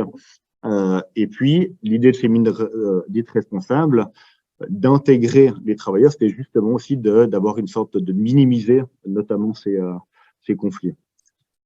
Alors, en gros, nous, ce qu'on essaye de montrer, c'est qu'il y a trois mécanismes, en fait, qui sous-tendent ces mines dites responsables. L'intégration de la main-d'œuvre artisanale, mais pour le coup, comme des salariés, mais sans salaire, donc forme de salariat déguisé. Alors, j'en ai parlé déjà, c'est ces coopératives qui sont privatisées d'une certaine façon et qui opèrent en fait comme qui opèrent d'une certaine façon comme des plateformes, dans la mesure où elles mettent de la main-d'œuvre à disposition, la main-d'œuvre qui est considérée comme libre de s'engager, indépendant, c'est que des travailleurs indépendants, mais en même temps dont le travail est entièrement contrôlé par l'entreprise. Et si on prend le cas, par exemple, ici de Mutoshi, ce qui s'était passé, c'est que ouais, très bien. Alors, je me dépêche. Donc, à Mutoshi, il y avait 15 ou 18 000 personnes qui travaillaient de façon informelle sur la concession d'une entreprise. Et puis, du coup, quand ils ont lancé leur partenariat responsable, ça a été relativement simple d'une certaine façon. Enfin, je suis désolé de schématiser, mais parce que c'est vraiment comme ça que ça nous a été relaté. Il s'agit principalement, en fait, de construire des murs autour d'un certain périmètre, d'installer la coopérative, de mettre une grille d'accès et à partir de là, eh bien, ces travailleurs continuent à faire exactement le même travail, bon, avec un uniforme et le port du casque, mais sinon, ça reste continuer à creuser des galeries à 10-15 mètres avec des risques qui sont quand même finalement tout à fait similaires, mais par contre avec tout un système de monitoring des risques avec une agence qui est payée aussi par la compagnie pour vérifier qu'il n'y a pas d'incident en termes de droits humains, d'accidents, du travail et ainsi de suite. Et quand il y en a, du coup, les répertorier sur une plateforme. Et puis, du coup, voilà, ça entre après dans un système d'audit. Et puis, la compagnie doit faire une note, expliquer qu'est-ce qu'elle a fait pour mitigate l'incident X ou Y. Là, un des intérêts, malgré tout, quand même, qu'il y a pour les travailleurs, en fait, de rester quand même sur ce périmètre, d'une part, c'est qu'ils y sont déjà, mais il y a malgré tout qu'en fait, ce que fait la compagnie, c'est qu'elle enlève la première couche. Donc, c'est cette idée c'est le principe de découverture. La première couche, il n'y a pas de minerai. Elle est fatigante, elle est pauvre à creuser. Et du coup, voilà, ils utilisent les machines de la compagnie pour pour faire cette découverture. Et à partir de là, ils déploient les artisans mineurs dessus. Et puis, qu'est-ce qu'ils font du cobalt qu'ils extraient, ces mineurs? À partir du moment où le périmètre est fermé et puis qu'il y a tous ces enjeux où il faudrait pas que différentes formes de production se contaminent les unes les autres, qu'en gros, ce qui vient de l'informel ne puisse pas être mélangé à cette production-là. Eh bien, il y a un contrôle des marchés, c'est-à-dire que plutôt que d'avoir un marché en fait ouvert comme dans l'informel, où les mineurs vont vendre le cobalt à des négociants locaux qui revendent ensuite à des dépôts chinois, mais où ils ont souvent il y a des marges de négociation d'une part, ils obtiennent souvent des prêts. Il y a tout un système aussi de bonus. S'ils ont beaucoup de minerais, ils reçoivent plus. Là, dans le périmètre de la compagnie, par contre, il y a tout ça, toutes ces formes de support qui reposent sur des formes de dépendance aussi. Elles n'existent pas, elles sont interdites. Donc le prix il est fixé, on contrôle la valeur et puis de nouveau on enregistre avec le même système parce qu'il faut justement tout tracer ensuite pour le système de traçabilité et pour l'audit. Donc là, du coup, tout est enregistré dans le marché formalisé. Par contre, ça réduit extrêmement la marge de manœuvre et puis les capacités aussi qu'ont les mineurs d'obtenir du soutien dans des périodes difficiles, par exemple. Et puis, finalement, le dernier aspect, j'en ai un petit peu parlé, c'est ces systèmes de traçabilité. Donc, ça, je l'ai évoqué, c'est cet enregistrement des incidents de travail. Donc, ça pose aussi la question de qu'est-ce qu'on entend par risque, en fait, parce que l'idée, c'est de mitiguer les risques. Qu'est-ce que c'est un risque? Donc, voilà, ça, c'est calqué quand même très largement sur le guide de l'OCDE. Donc, on a justement il y a les questions d'illégalité, de droits humains, d'accidents de travail, principalement. Mais quand on parle justement avec les mineurs, les risques, c'est l'effondrement des cours, c'est le fait d'être malade, de ne pas pouvoir travailler. C'est tout ce genre de choses qui, par contre, n'entrent absolument pas. On a une vision un petit peu plus large de qu'est-ce que c'est la protection, qui n'entre absolument pas dans cette définition. Et du coup, en fait, toute la production ensuite est scellée avec ce système de tags digitaux, donc enregistré pour que l'audit puisse se faire aussi à moindre coût. Donc, c'est un investissement que ces compagnies font qui, en fait, ils investissent finalement très peu dans la production et du coup, ils bénéficient d'une production quand même à moindre coût, vu que tous les risques sont assumés par les mineurs. Et ils investissent par contre beaucoup dans toute l'infrastructure d'audit et de vérification. Voilà, et je finis. Donc, en gros,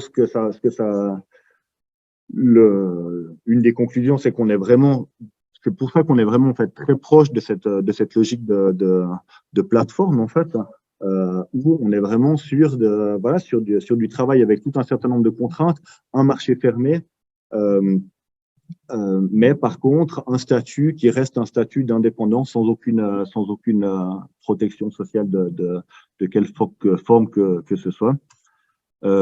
Et voilà, une des choses qui nous intéressait aussi ou qui nous interpelle, c'est qu'avec quelques variations près, on a aussi l'impression que ces nombreuses initiatives qui cherchent en fait à intégrer l'artisanat minier dans l'industrie, euh, bah, c'est forcément d'un point de vue économique pour l'industrie une bonne opportunité parce qu'elle ne coûte effectivement pas grand-chose. Et puis, elle fonctionne sur des modèles qui sont quand même très proches. Si on regarde, bah, par exemple, les projets Jumper de Beers au Sierra Leone, on est vraiment sur un modèle qui est quand même très similaire à celui-ci. Le BGI suisse, donc le consortium suisse des raffineurs, ça s'approche, bon, avec moins de contraintes, mais ça s'approche un petit peu de ça aussi. Donc, on est aussi dans ce qu'on voulait montrer, c'est qu'il y a aussi une logique de décharge de tout cet enjeu de la formalisation, mais réduit vraiment à sa version la plus légaliste, si on veut, dont l'État ne s'en charge plus et décharge cette question-là aux compagnies minières qui, elles, se chargent de formaliser les mineurs. Voilà, j'en ai terminé.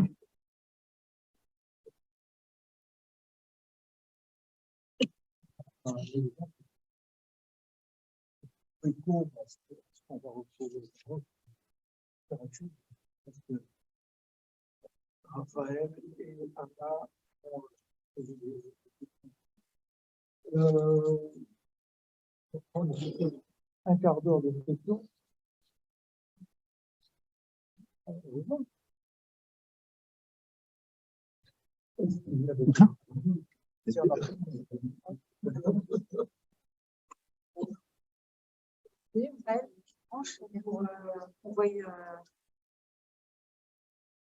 Branche la caméra.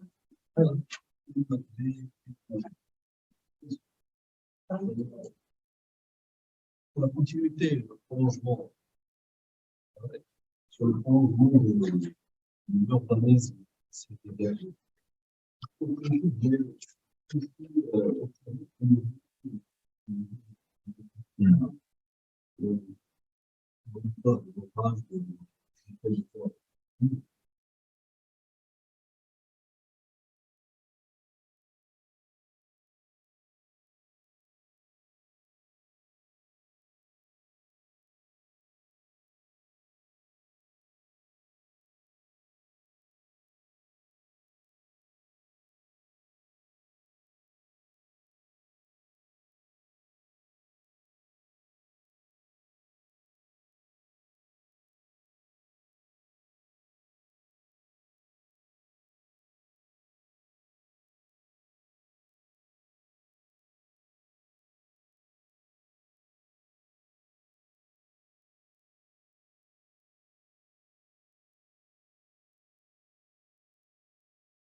comme une utilisation des ressources pour, remplacer les ressources qui viennent de la mine après l'arrêt de l'exploitation?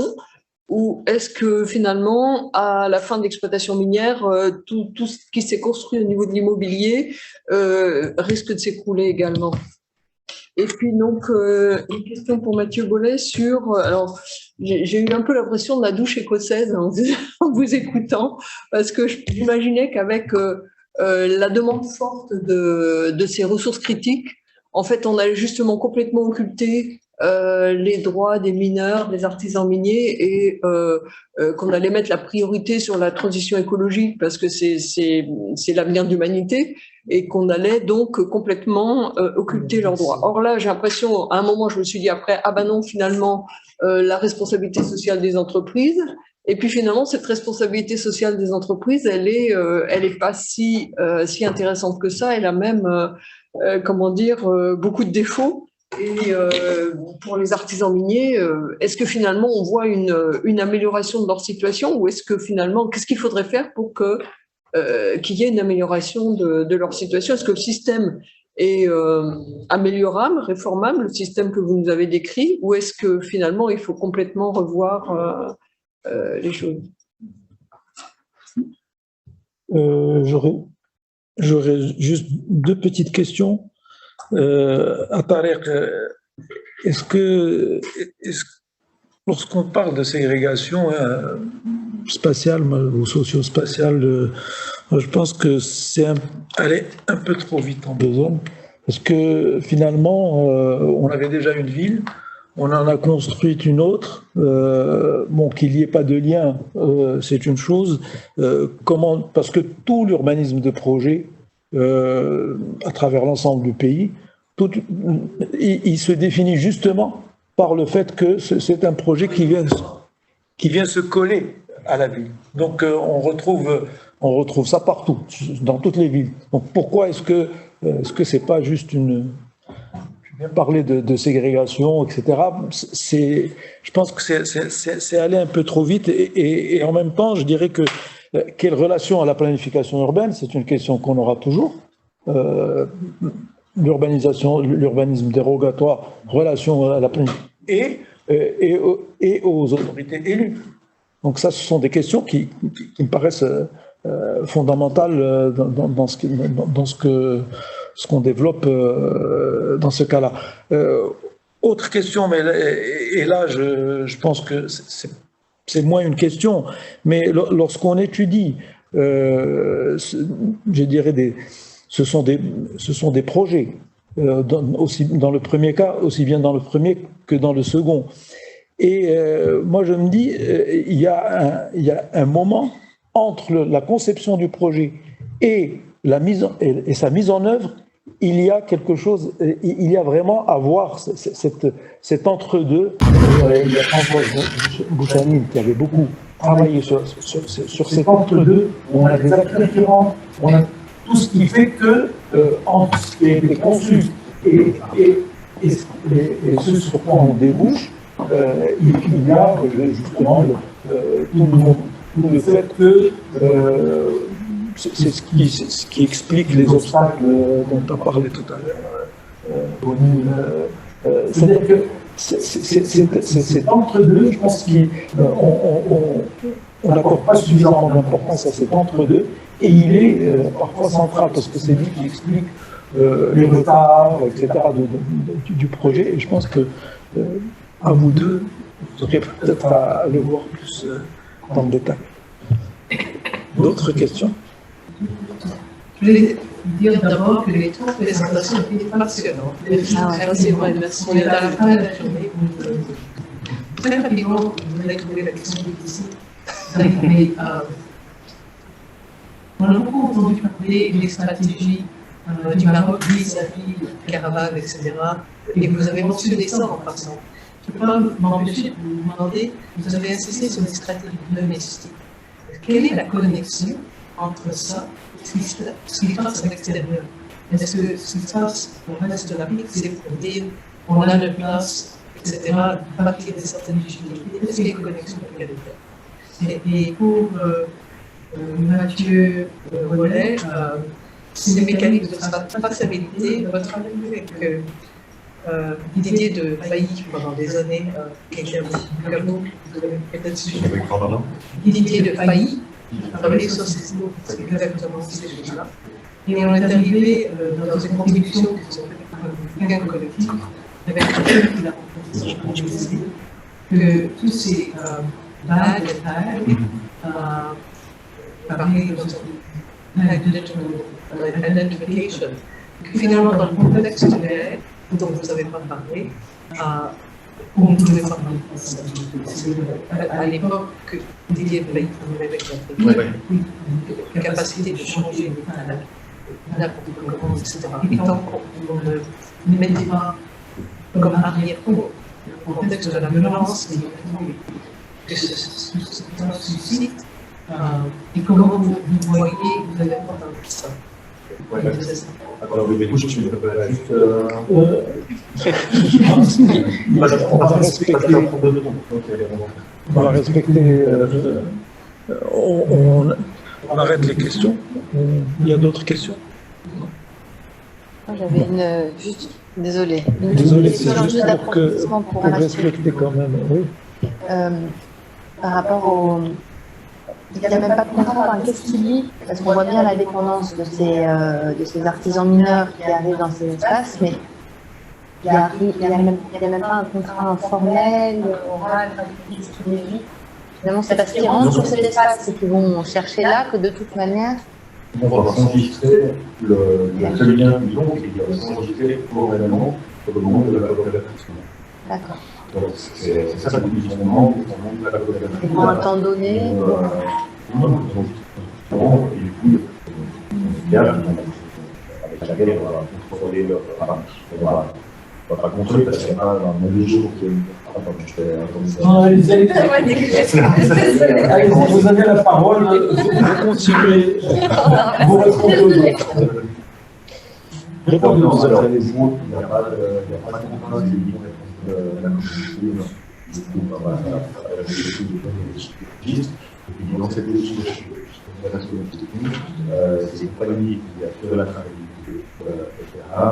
Il essaie sur ses autres comptes, elle utilise aussi la question de revenir, il utilise tout, ça va faire quelle valeur additionnelle, qu'elle vend, qu'elle vend ça vers d'autres.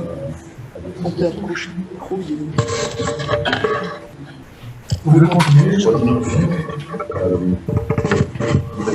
Pour la question de la violence, notamment les situations de guerre avec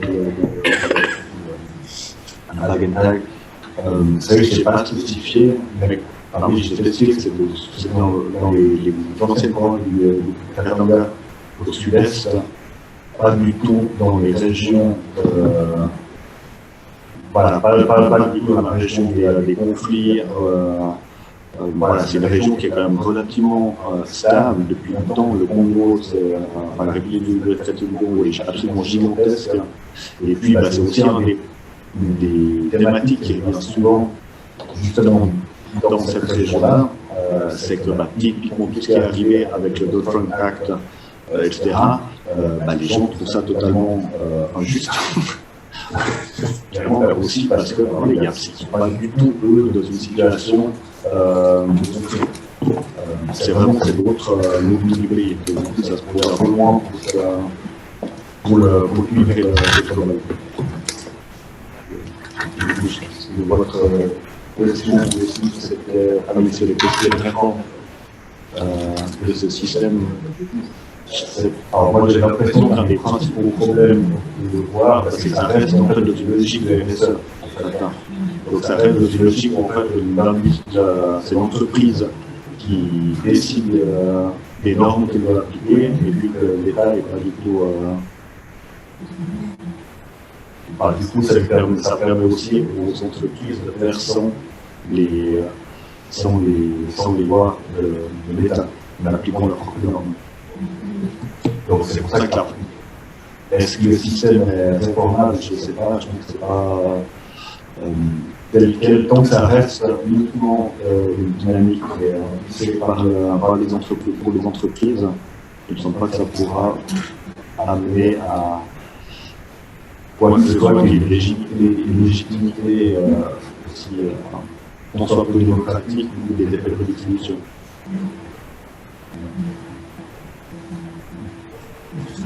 Pardon.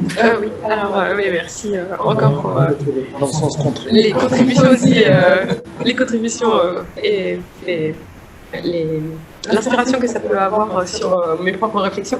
Et du coup, en fait, dans ce travail-là, je m'étais surtout adressée, comme j'étais basée en Asie, j'étais basée en Chine et à Hong Kong, je me suis beaucoup adressée en fait aux études chinoises pour utiliser ce cas, pour critiquer un peu la vision justement linéaire qu'on a en Chine de la démolition et du déplacement.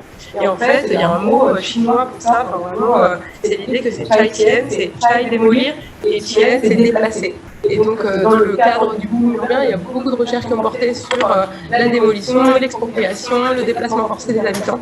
Et dans le cadre de cette recherche, en fait, je voulais montrer que de manière plus critique, on peut explorer justement les entre-deux des politiques en fait de déplacement d'habitants qui laissent un peu des groupes, des groupes de délogés toujours sur place, qui attendent d'être relogés, mais ça prend du temps. Et dans le cas de Datong, il y a des mineurs relogés, donc il y a toute une partie en fait de population qui, comme je disais, dans les bâtiments, immeubles, des mines, qui sont restés en attente qu'on les reloge, mais qui sont toujours sur place. Du coup, ils sont dans un espace complètement dépeuplé, avec de moins en moins de services sur place, et du coup, personne aussi n'enquête dessus, parce que les professeurs chinois ont l'impression que comme la quasi-totalité de la politique est achevée, du coup, tout le monde est parti. Et du coup, quand je suis allée sur place, j'ai vu que non, enfin, il restait des gens et il y a toute une partie, donc c'est des agriculteurs qui ne sont pas mineurs à la base et qui du coup ne faisaient pas partie du cadre de prise en charge du relogement. Et donc ça permet en fait de critiquer un peu cette logique de la démolition en Chine, de logement et le déplacement des populations, c'est très linéaire, c'est très rapide et c'est un peu d'un point à un autre. On peut regarder un peu justement d'autres territoires de l'entre-deux de ces politiques-là. Donc c'est pour ça que j'ai beaucoup travaillé sur les études chinoises. Mais récemment, du coup, j'essaie de faire le lien avec les études européennes, parce qu'il y a toute cette sociologie du logement minier, etc. Et aussi de regarder ce que ça peut apporter au cas chinois, de lire les travaux de ce maternalisme industriel dans l'urbanisme, dans le cas des cités minières françaises.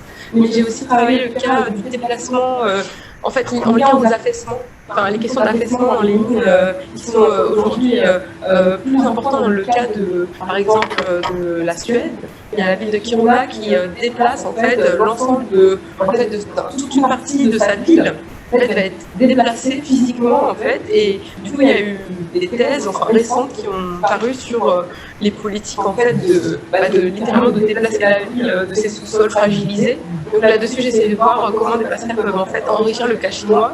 Et dans le cadre des études françaises de sociologie sur la mine, le problème c'est que effectivement comme ça dans le cadre de vivre après la mine, plus que vivre dans le cadre d'une montée en puissance de l'industrie minière et d'un renforcement même de l'entreprise d'État, c'est difficile en fait de comparer un peu le cadre.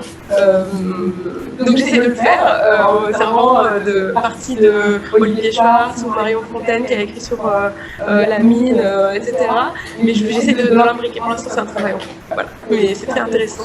Il faut voir ce que ça donne. Peut-être le Maroc aussi. Merci.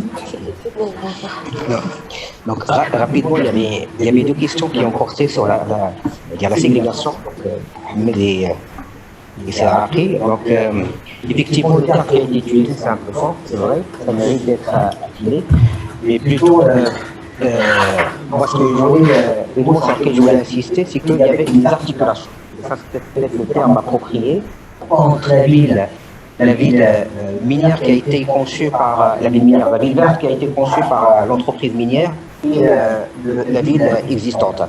Et donc, dans le sens que finalement, j'ai eu l'occasion d'interroger les professionnels qui ont été à la charge, de faire la conception du projet. Dans leurs études, il n'y a aucun moment où il y avait une prise en considération du site existant. Donc, ils devaient intervenir uniquement sur le site foncière de la ville minière. Et donc, il n'y avait pas on va dire, une réflexion à l'échelle de l'ensemble du territoire. Et dans la programmation qui a été faite, donc à travers l'université internationale, il y avait des centres commerciaux, il y avait des parcs, il y avait des éléments qui sont déconnectés par rapport aux besoins de la ville existante. Et donc finalement, c'est vrai, il n'y avait pas de dispositifs qui empêchent l'accès des populations locales, on ne va pas empêcher les populations à venir dans la ville verte, on va dire, mais ce sont des équipements presque inaccessibles. C'est-à-dire, lorsqu'on parle des logements, il y a aucun logement social qui est prévu dans la ville verte. C'est-à-dire qu'ils sont accessibles pour la population, soi-disant, locale. Ce qui est intéressant, c'est qu'on peut faire le lien avec la ville minière à l'époque on va dire de la colonisation. Et puis, les équipements qui sont proposés. L'université, par exemple, l'université qui a été conçue dans la ville verte, là-bas, moi j'avais fait un travail, il y a peu d'étudiants qui sont originaires de la ville de Béthune. La plupart, ce sont des étudiants des autres villes et des étudiants internationaux. Et donc, c'est vrai, à ce moment-là, à ce stade, je ne peux pas parler de la fédération, mais il y a des articulations. Qui fait qu'en quoi il y a deux entités tout à fait, on va dire, contrastées entre la ville verte, la ville qui a été conçue par l'entreprise minière et la ville existante. Par rapport à la question qui a été posée par M. Mohamed, la question sur le territoire, donc le territoire notamment par rapport au territoire qui a été, on va dire, abordé et pensé par la ville, par l'entreprise minière. Là, le fait de travailler sur la ville verte, c'est un cas particulier. C'est le territoire d'Al-Khamra, ce qu'on appelle le territoire d'Al-Khamra. Donc, il y a des tribus qui sont connues à travers l'histoire du Maroc, qui sont proches du Makhzen. Il y a une certaine affinité avec le Makhzen. Le Makhzen chez nous, c'est, on va dire, le pouvoir central au Maroc. Ce qui fait qu'on voit, et puis on avait parlé qu'on voit l'élu, c'est, on va dire, le président de commune, il était un conseiller de roi, il était à l'époque aussi premier ministre. À la fois, il y avait deux mandats, premier ministre, ministre de l'Intérieur, il était aussi le maire de la ville de Médélé, et c'est lui qui a fait à ce que finalement ce projet-là soit installé dans ce territoire et pas installé dans d'autres. Parce que là, dans les territoires miniers, il y a un sentiment d'injustice spatiale. Par exemple, il y a d'autres territoires, comment ça se fait, des villes de grande envergure, des projets de grande envergure sont installés dans la ville verte de Médélé et pas à Sofia dans d'autres.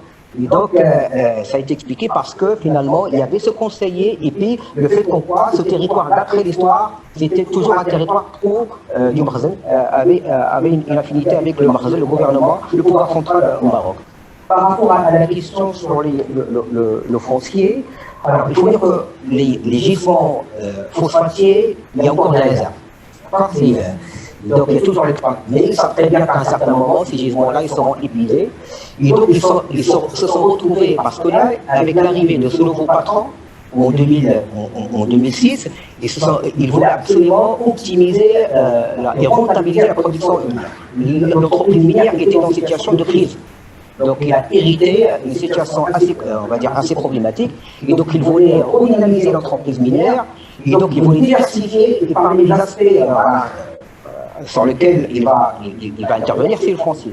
Alors, ce qui est intéressant avec son foncier-là, c'est l'occasion d'avoir de l'investissement, parce que ça va, on va dire, attirer des investisseurs, mais aussi, il a été pensé pour développer et intensifier la production minière.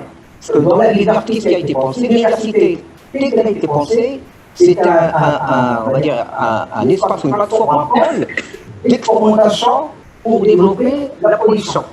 Surtout pour tout ce qui est engrais.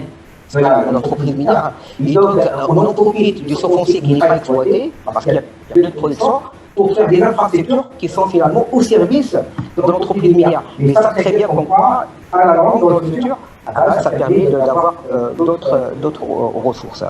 Alors, sur la question qui a été posée par Salaki, par rapport à tout ce qui est LE, là, il faut dire que, là, c'est juste un point que je voulais soulever au niveau de la ville de Ben Guerir. Il y a un engouement social et politique assez particulier. Moi, j'avais eu l'occasion d'interroger les populations, comment ils perçoivent ce projet-là qui a été parachuté de façon assez brutale. Ils disent qu'en quoi c'est une bénédiction parce que le peuple qui n'était pas connu, on n'était pas connu, on était déconnecté par rapport au reste du pays, et de jour en lendemain, on devient connu, on est médiatisé, donc ça fait du bien. Et donc, bien sûr, c'est un engouement qui reste encore là. Et même par rapport à la question d'emploi, dans le discours de l'entreprise minière, on dit qu'en quoi ce projet de ville verte va impulser de l'emploi, c'était de l'emploi temporaire, parce qu'il y avait les chantiers au début, on a recruté des main d'œuvre locale pour les projets de construction, mais c'était pour une durée assez limitée. Après, finalement, les jeunes se retrouvent dans une situation de chômage. Mais ce qui est intéressant, c'est que lorsqu'on a interrogé les élus, après le départ les conseillers du roi, c'est qu'ils disent pourquoi c'est un projet royal. Alors qu'en réalité, c'est un projet qui a été impulsé par l'entreprise minière.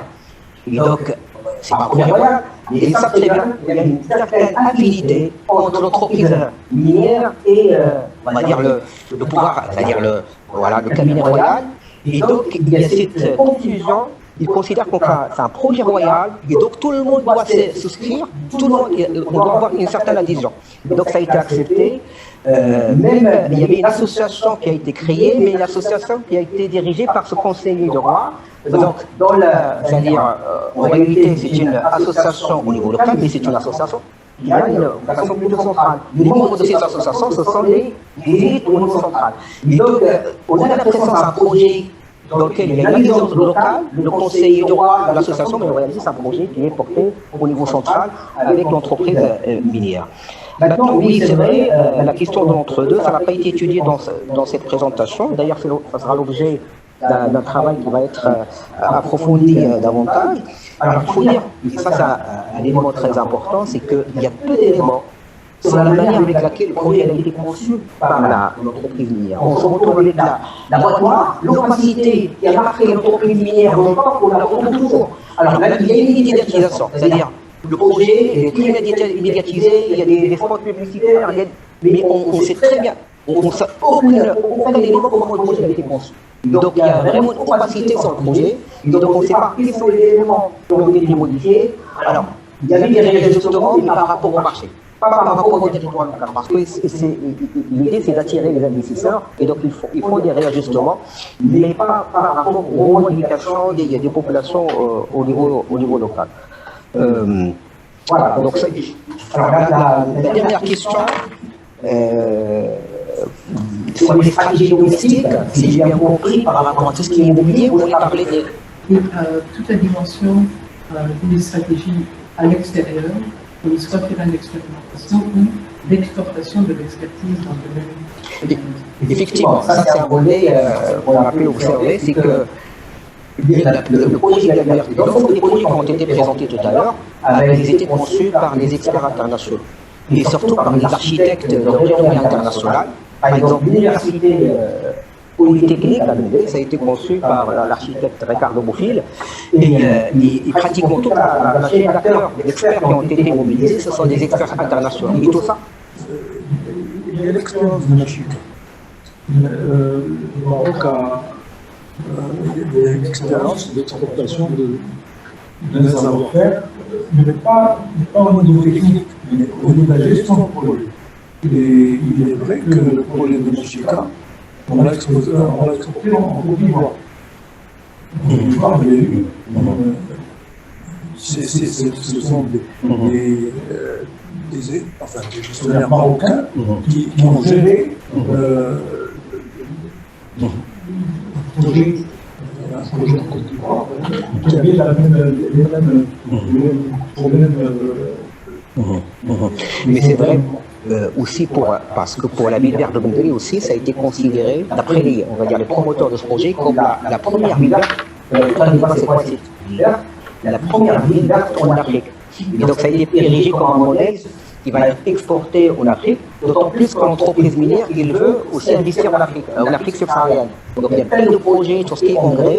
Alors par rapport à tout ce qui est immobilier, moi je n'ai pas des informations, est-ce que le projet immobilier urbain tel qu'il a été conçu au Maroc sera, on va dire, exporté ailleurs, mais ce qui est intéressant, les modèles, la circulation des modèles en matière d'urbanisme durable, on les retrouve dans les projets impulsés par l'entreprise minière, et surtout avec des villes standardisées, pratiquement les villes qu'on retrouve en Europe d'ailleurs, qui n'ont aucun lien avec le territoire local, avec on va dire les considérations sociales, culturelles, économiques au niveau local. Très bien, je pense que j'ai répondu à l'ensemble des questions.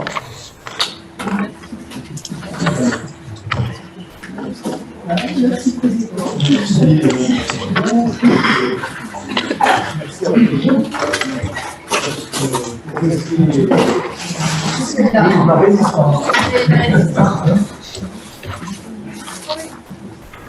invités du séminaire, vous êtes invités à dîner au restaurant qui s'appelle Le Clos, qui est en face, grosso modo, de votre hôtel, en face de là, quand on sort, à droite. Madame Blanche, vous l'avez repéré. Non, c'est pas là. Il est 8h moins 20, peut-être que certains veulent passer par leur chambre, poser leurs affaires. Bon, en gros, il y en a qui vont y aller directement et peut-être qu'ils vont faire un saut. Mais à quelle heure À quelle heure On a qu'à dire 8h, dans 20 minutes. 20 minutes, voilà.